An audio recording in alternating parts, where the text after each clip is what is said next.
My name is Evelyn Hart. I'm 34 years old. The night I found out my boyfriend was cheating on me, he wasn't hiding in some motel room or whispering into his phone in a parking lot. No. He was standing in the middle of a rooftop greenhouse I had spent 2 years restoring, holding a diamond ring I had helped him choose, asking my best friend to marry him. And the worst part? He did it under strings of white lights I paid for, on imported stone flooring I signed for, in a building that only existed because my mother died and left me enough money to save it from demolition. I was supposed to meet him there at 8:30 that night. He told me he had a surprise. He was right. I got to the side entrance early because one of my junior florists, a 22-year-old named Talia, sent me a message that made no sense at the time. Evelyn, I think you need to come here, right now. And please don't tell anyone I texted you. I thought maybe there had been a gas leak, a fire code issue, a delivery problem, something fixable.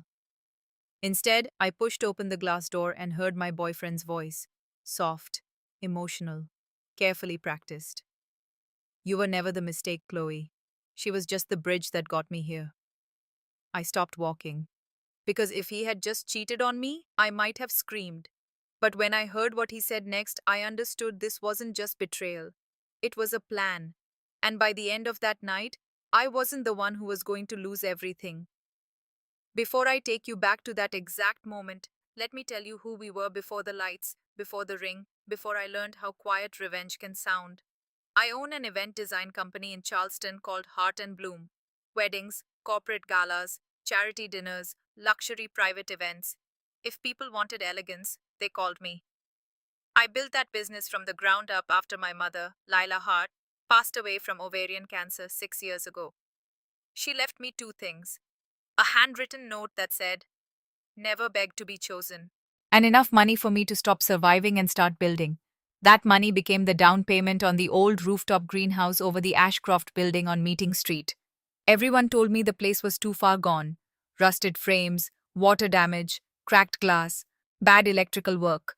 But when I stood inside it the first time, with the wind slipping through broken panels and the city lights below me, I knew it could become something beautiful. And I wasn't alone. At least, I didn't think I was. Adrian Pierce came into my life 7 years earlier with a crooked smile, strong hands, and a dream bigger than his bank account. He was a chef then, talented, magnetic, the kind of man who could make burnt toast sound romantic if he described it with enough confidence. And Chloe Bennett? Chloe had been my best friend since college. She held my hair back after bad tequila. I stood beside her when her father died. She slept on my couch for 3 months after her divorce. I thought she was family. For years, I thought the three of us were building something together. I just didn't realize Adrian and Chloe had started building something without me. And the first person to see it wasn't me. It was one of my employees. The warning signs were there. That's the humiliating part.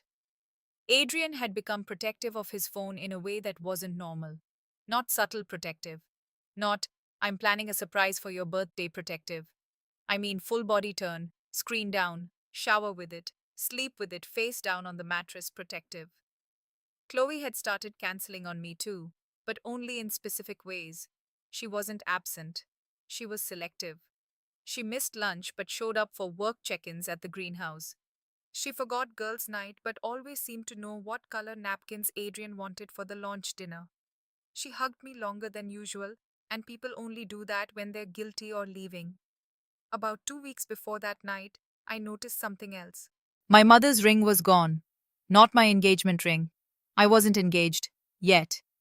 But I had shown Adrian my mother's diamond once, an old oval-cut stone set in a narrow gold band. I told him if I ever got married, I wanted that stone reset into something simpler, something timeless. He had kissed my forehead and said, "When the time comes, I'll remember."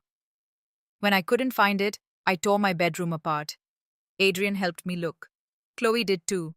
They both stood in my room acting concerned, while I panicked over a piece of my mother I thought I had lost. Now tell me that isn't cruelty. 3 days before the proposal, Adrian said he needed the greenhouse Thursday night for a private investor walkthrough. No staff, no interruptions, no surprises. I believed him. Then Talia texted me at 8:07 p.m. And when I climbed the stairs and stopped behind those half-open glass doors, I saw white roses, candlelight, Chloe in a cream dress, and Adrian on one knee. But it still wasn't the proposal that made my blood turn cold. It was what they said after she said yes.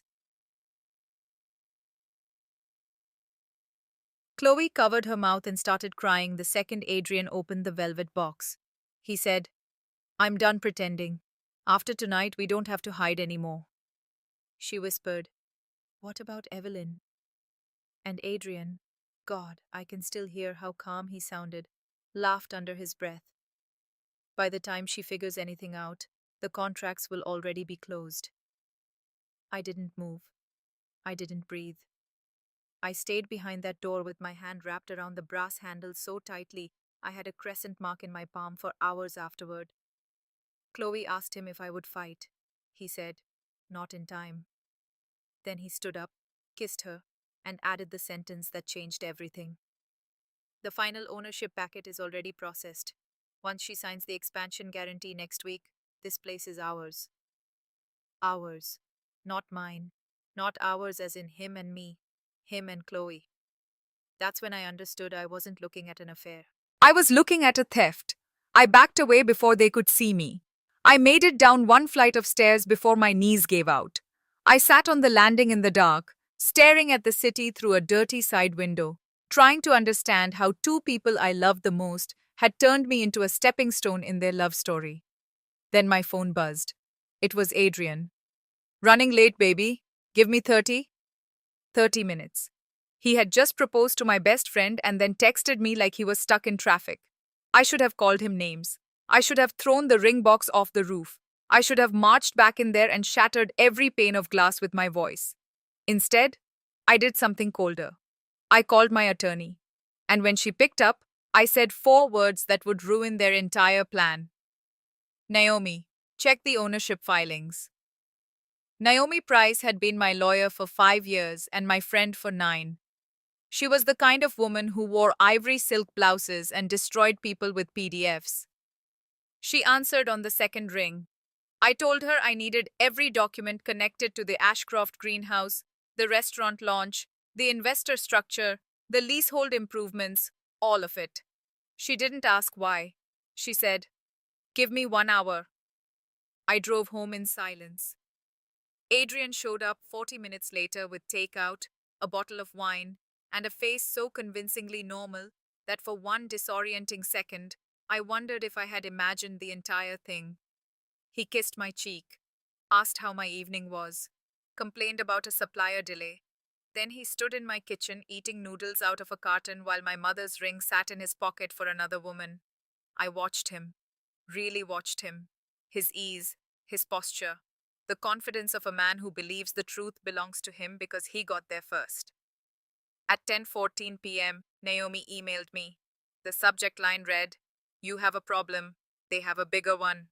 Adrian had submitted digital transfer documents 8 days earlier, attempting to move 51% of the operating control into a new hospitality entity registered under his name and Chloe's. But there was one issue, actually 3.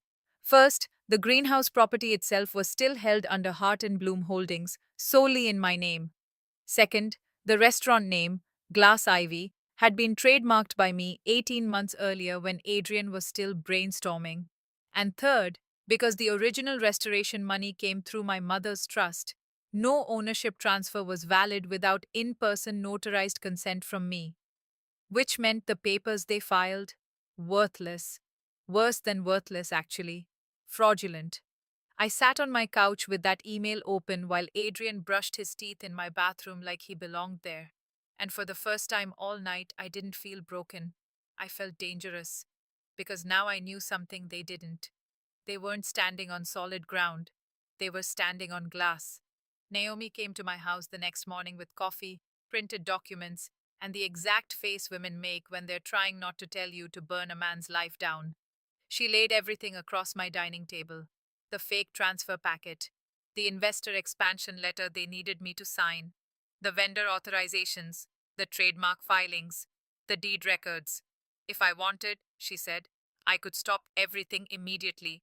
file for fraud, freeze the accounts, remove Adrian from the building, issue cease and desist orders before lunch. And maybe that would have been the healthy thing to do. But heartbreak doesn't make you healthy first, it makes you sharp. I asked Naomi one question. If I wait, how much worse can it get for them? She leaned back in her chair and looked at me carefully. Legally? Considerably. Socially? Depends how patient you're willing to be. Patient. That word settled into me like a second spine, because Adrian and Chloe thought I was soft. Reliable, predictable. The woman who paid deposits, sent thank you notes, fixed messes, and cried in private. They had no idea what I looked like once I stopped trying to save people. So I made a decision. I would not confront them. Not yet. I would smile, I would answer texts, I would show up late if needed, distracted if useful, wounded if strategic. And while they built their fantasy on top of my work, I would document every brick they stole. Naomi stared at me for a long moment, then nodded once. Then don't improvise, she said. If you want revenge, build it like a case. That same afternoon, Adrian asked me to come by the greenhouse to review opening night details. I said yes, because sometimes the first step in winning is letting people believe they still have access to you. And when I got there, Chloe was already inside, wearing my color. It sounds small, doesn't it? A color, but women know. The launch palette for Glass Ivy was mine from the beginning. Soft ivory, moss green, brushed gold, a shade of muted rose I had chosen because it reminded me of my mother's garden at dusk. Chloe was standing in the center of the room in a silk dress in that exact rose shade. She smiled when she saw me. Too bright, too careful. Evie! I was just helping Adrian with social content. Evie. She only called me that when she wanted something. I looked at Adrian. He didn't flinch. He moved through the room like he owned it already, pointing at table placements, asking about floral density, discussing lighting cues as if I were an employee he could still charm into overtime. I agreed with everything. I made notes. I asked questions in the same calm voice I used with difficult clients. And then I started noticing details. A champagne tower scheduled for 9:20. A private toast on the east side balcony at 9:30. A photographer booked specifically for announcement reaction shots. Announcement. Not opening. Not launch. Announcement. Later that night, after pretending to fall asleep beside Adrian, I took his phone while he showered. I only had 43 seconds before Face ID timed out. It was enough. There was a hidden folder in his messages under Chloe's initials. Inside it were months of texts. Not weeks. Months. Pictures. Voice notes. Hotel confirmations. Screenshots of my calendars. Conversations about when I was traveling, when I was grieving, when I was most manageable. One message from Chloe nearly made me vomit. She's still not over her mom. This is the easiest time to get her to sign anything. I put the phone back exactly where I found it. Then I went into the guest bathroom, locked the door, sat on the floor, and covered my mouth with both hands so he wouldn't hear me break. Because betrayal is one thing. Finding out they used your grief as a schedule? That changes what kind of revenge you become willing to take. For 3 days, I did not cry in front of anyone. Not Adrian, not Chloe, not Naomi, not even myself really. I moved through those days like a woman carrying a bowl filled to the edge. Perfectly upright, perfectly controlled. Because one wrong move and everything would spill. I sent Naomi the screenshots. She sent back a list. Evidence to collect. Bank transfers, contractor approvals, supplier agreements, event ownership records, all staff instructions, investor correspondence, security footage access. I started with the easiest piece. People. There's a funny thing about building a business with kindness. People notice. They remember who stayed late, who signed their bonus checks, who learned their kids' names, who didn't scream when things went wrong. By Friday, 3 vendors had quietly forwarded me email chains Adrian thought I'd never see. By Saturday, the building manager had confirmed he'd only ever dealt with me as the legal principal. By Sunday, Talia handed me a flash drive with internal camera backups. And then I saw something worse than the proposal. A recording from 2 weeks earlier. Adrian and Chloe in the prep kitchen. He had her pinned lightly against the counter, laughing, saying, "Once opening night is done, we tell everyone Evelyn had a breakdown over the stress. You comfort her publicly, and I look like the decent one." Chloe asked, "And the ring?" He said, "I'll tell her I was never ready. She'll survive. She always does." That sentence sat inside me like broken glass. She'll survive. As if surviving me was my most useful trait. As if endurance were permission. That night, I opened my mother's old note for the first time in months. Never begged to be chosen. I read it once, twice, 3 times. Then Adrian knocked on the bedroom door and asked if I'd sign the final expansion guarantee Monday morning before his investor breakfast.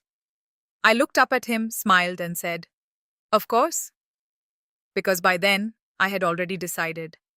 If he wanted my signature so badly, I was going to make him earn every false second of hope before I took his future apart.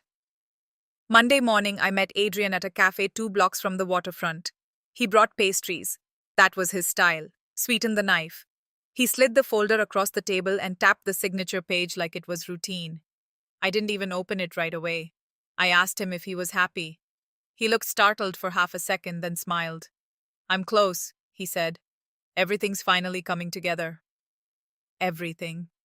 I opened the folder slowly. Naomi had prepared me. The guarantee document would make me personally liable for the last round of vendor debt if Glass Ivy failed in its first year. Adrian needed my signature to secure final disbursement from 2 investors who trusted my track record more than his charm. He was using my credibility to fund my replacement. I read every page. Then I looked at him and said, "You know I'd do anything for us, right?" He took my hand across the table. The audacity of him still amazes me. "I know," he said softly. "That's what makes you different from everyone else. Not loved, not cherished, useful." I smiled back, reached into my bag, and took out my pen. Then I accidentally dropped it. As I bent down, I tapped record on the small voice memo app Naomi told me to keep ready.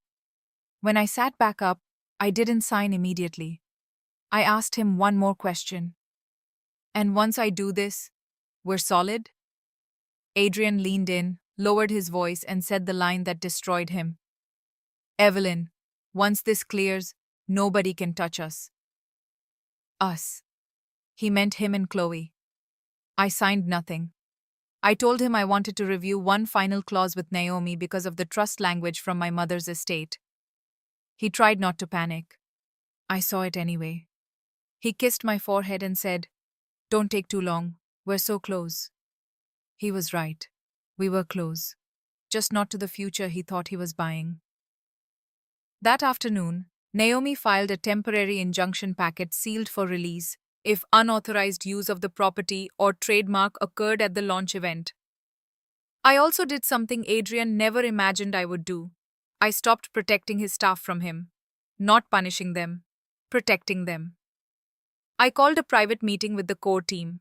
Talia, Matteo, building ops, 2 lead servers, 1 bartender, 1 lighting tech. I told them only what they needed to know. The venue ownership was under dispute.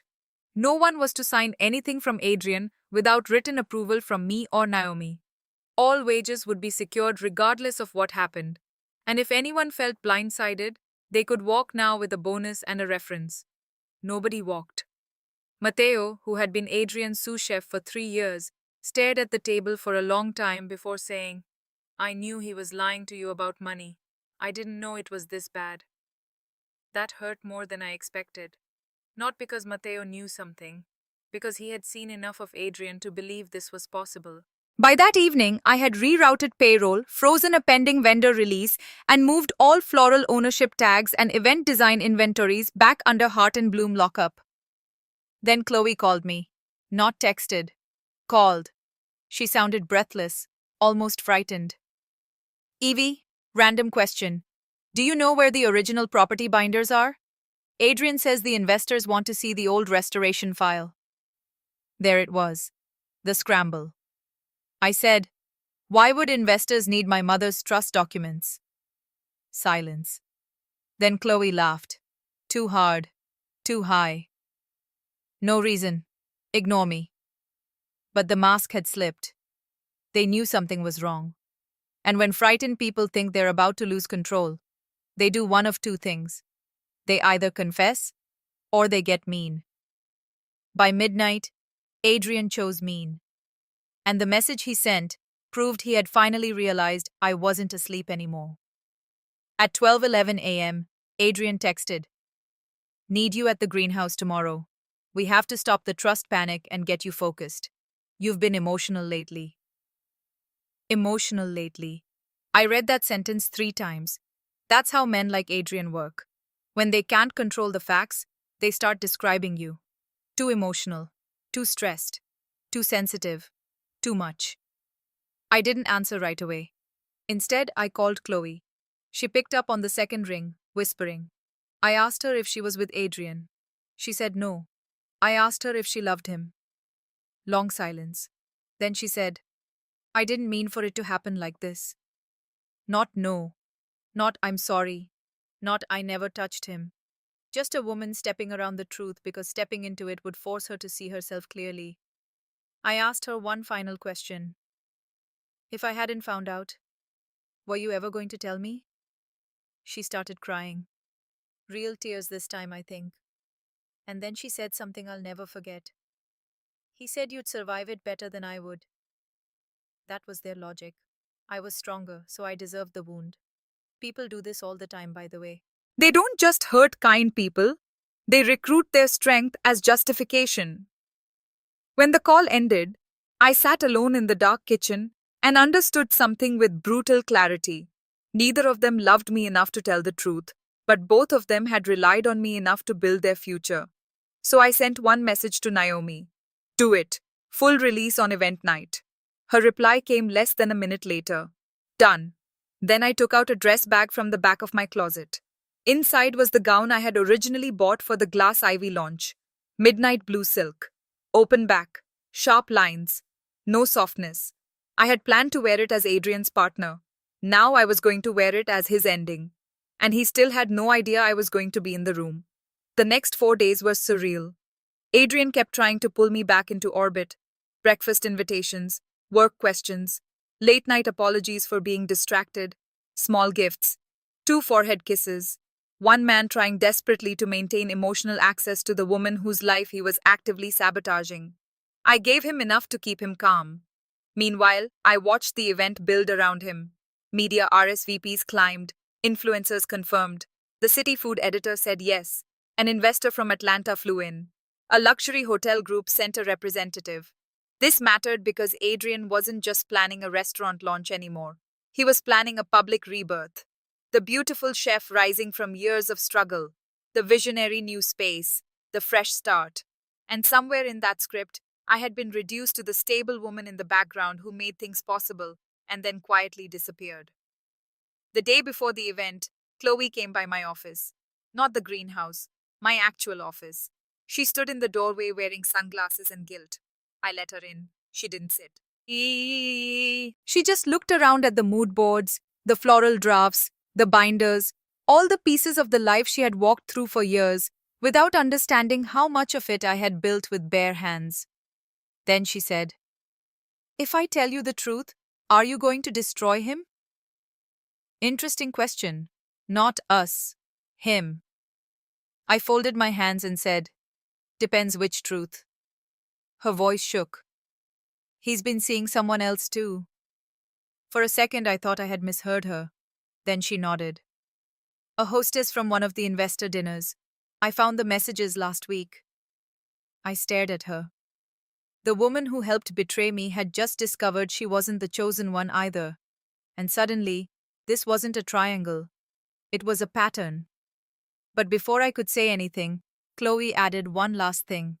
He told me after tomorrow, once the deal is locked, he won't need either of us. That should have made me pity her. Instead, it made me punctual. Because now I knew exactly what had to happen on opening night. And exactly when. Opening night arrived warm and windless. Charleston was glowing the way it does when the sky goes peach before dark, and the whole city feels like it's pretending not to sweat. Guests started arriving at 7.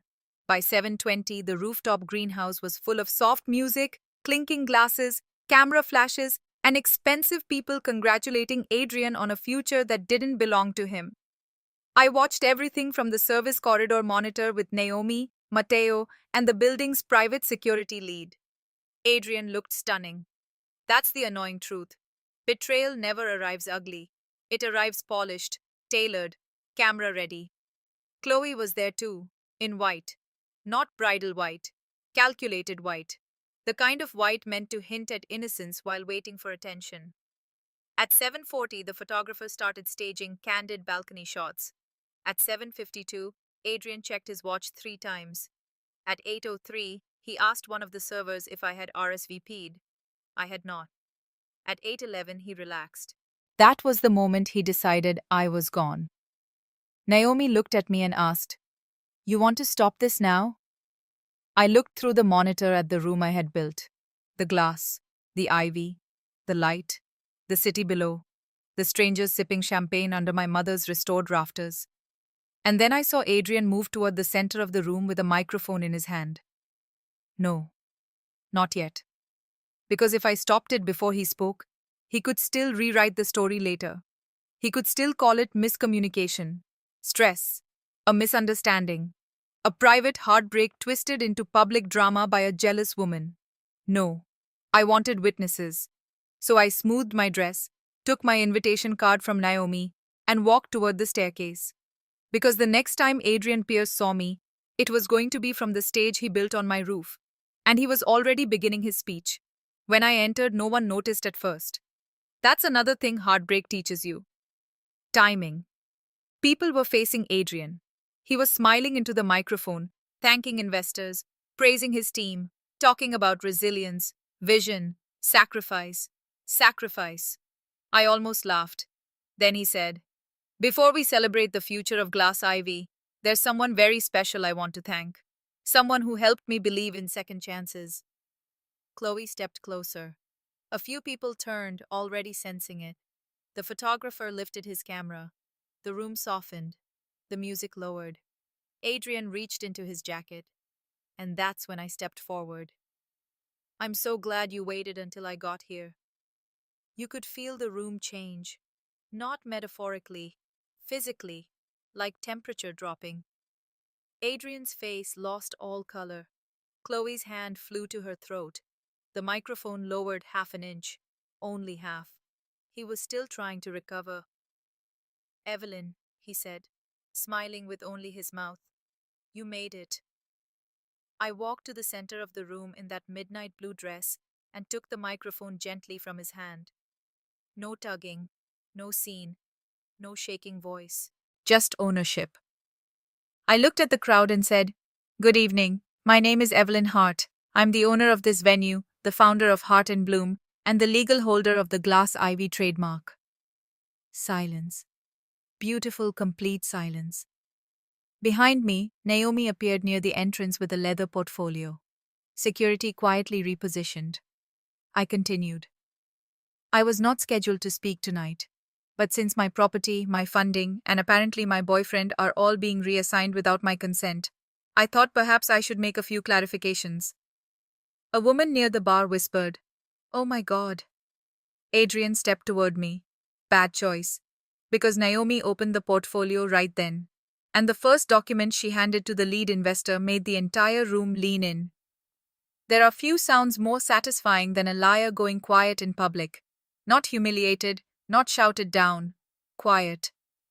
The lead investor, an older man named Russell Kay, read the injunction summary once, then again, then looked directly at Adrian with the expression of someone realizing he'd been invited into a theft wearing a tuxedo. Naomi began distributing copies. Trademark registration, trust restriction, fraud notice, vendor liability freeze, property control confirmation. I didn't rush.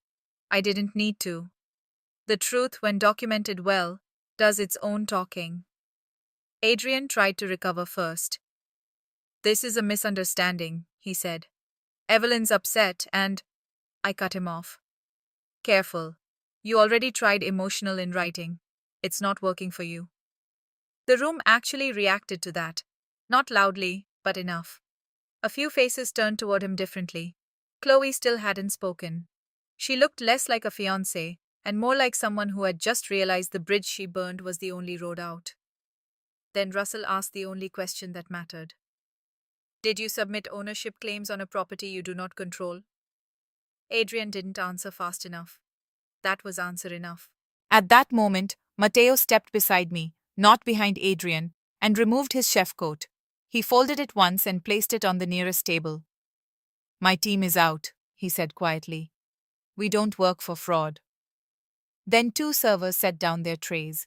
The bartender unplugged his portable till. The lighting tech killed the feature projection loop.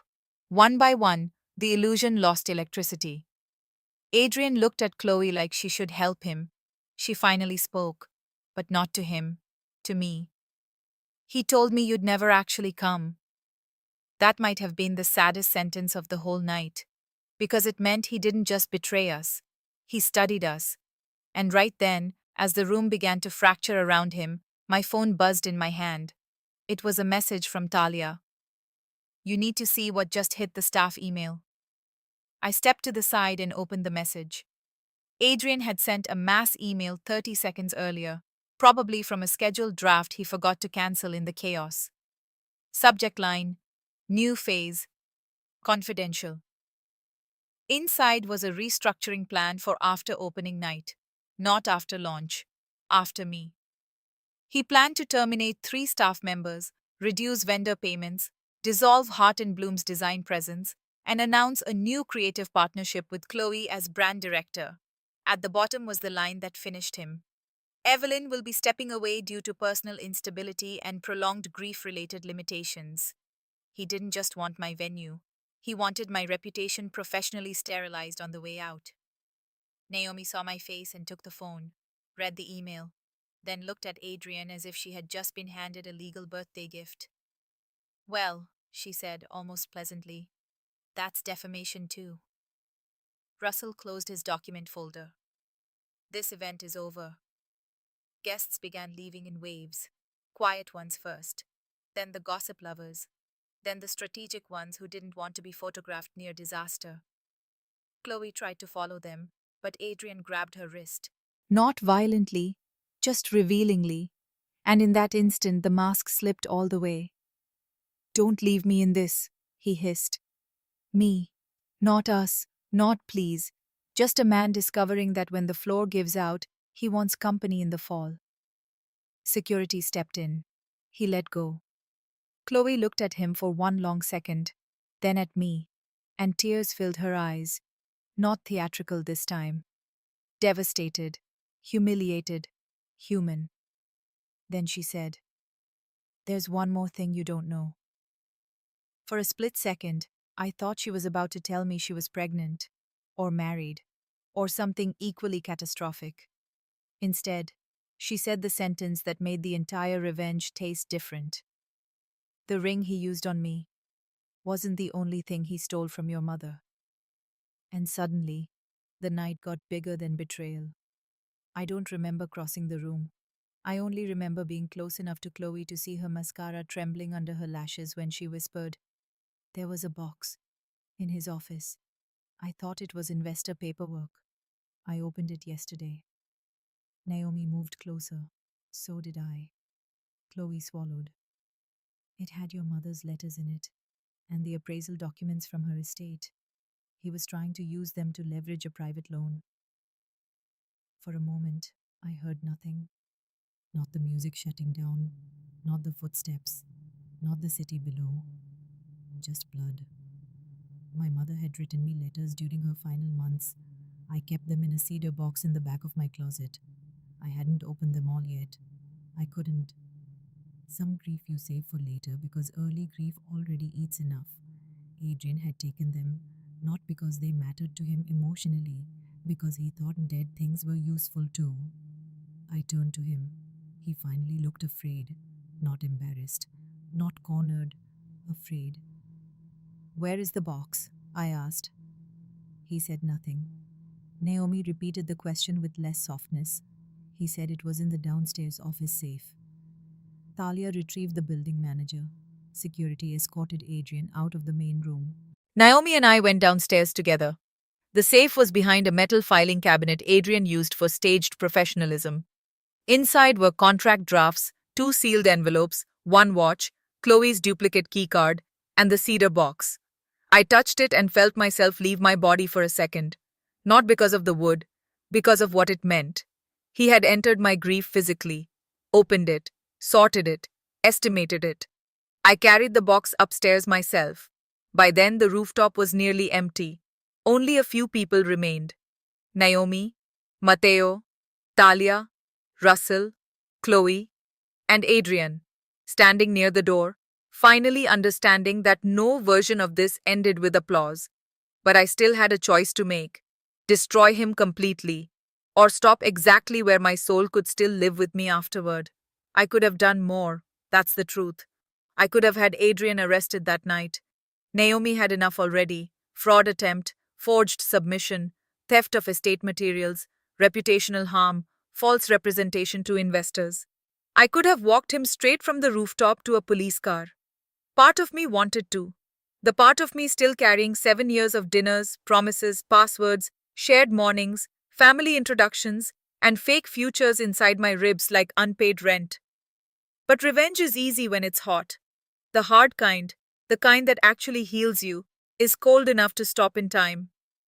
So I looked at Adrian and said, "You will return every copy of every estate document, withdraw every ownership claim, submit written corrections to staff and investors, and leave this building tonight.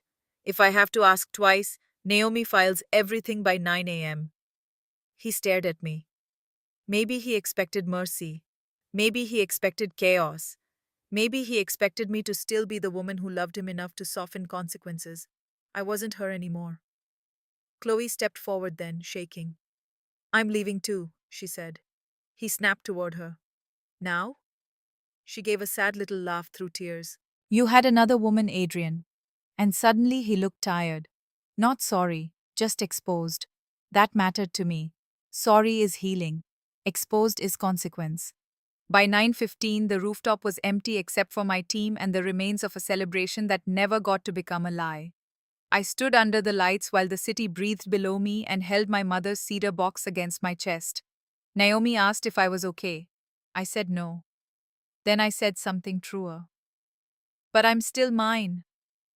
And for the first time since I opened that glass door and heard Adrian's voice behind the candles, that felt like enough. I thought the story ended there. It didn't. Because the people who break you almost always come back once they realize you survived without them. And Adrian came back first. 3 weeks later, I reopened the rooftop under a new name. Not Glass Ivy. That name had too much rot in it. I named it Lila House, after my mother. The relaunch wasn't flashy. No giant press cycle, no dramatic announcement. Just a beautifully restored space, honest contracts, fresh staff structure, and one opening dinner hosted for local women-owned businesses. The room felt different, lighter, like a lung finally emptied. Chloe sent flowers the morning of the relaunch. No card, just white peonies and eucalyptus, the flowers from my mother's funeral. I didn't know whether to be furious or moved, maybe both. Adrian showed up at 5:40 p.m., not inside, outside the side entrance where deliveries came in. He looked smaller somehow, same height, same face, but charm requires belief, and nobody had any left to lend him. He asked for 5 minutes. I gave him 3. He said he had nowhere to go professionally. The investors had blacklisted him. The food editor buried him. 2 suppliers wanted payment. He said he had lost Chloe, lost the launch, lost the future. Then he said the linemen like him always say too late. "I never thought you'd actually leave." I looked at him for a long time. Because there it was, the core of it. Not, "I never meant to hurt you." Not, "I'm sorry." Not, "I was selfish." Just pure entitlement translated into regret. "You were supposed to stay." I told him something I had been saving, though I didn't know it until then. "The worst thing you did wasn't loving someone else. It was believing I would still carry you after you buried me." His eyes filled. "I wish I could tell you that satisfied me." It didn't. Because broken people crying over consequences is not closure, it's just weather. He asked if I hated him. I said no. And that was the first real punishment I think he understood. Because hate is still attachment. And I was already walking back toward my life.